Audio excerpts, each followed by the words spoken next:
So I would kick off with audience. I think putting your audience first is a really, really massively important thing. The second thing that I think is really important is time.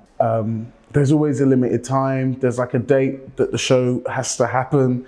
There's a date that you've got to begin making it. And thinking about the way in which you use time.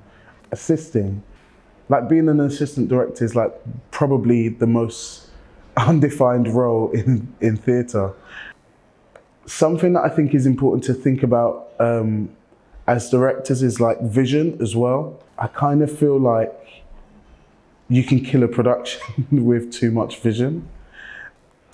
Working with actors, you know, no matter how like you might feel about actors, and sometimes it can be scary working with actors, and sometimes actors can be badly behaved and also wonderful and whatever. There is no theatre without them. The next kind of tip I wanted to give is kind of about writers and working with writers.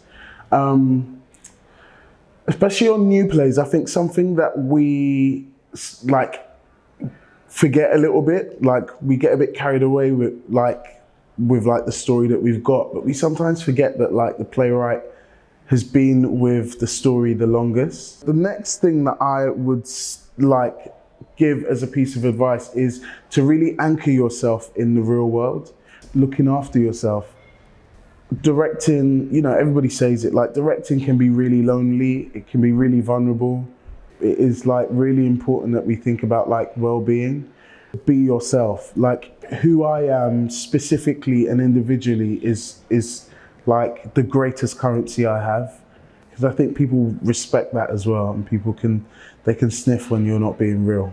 And then the last one that I have, I think is arguably the most important one, is to be kind.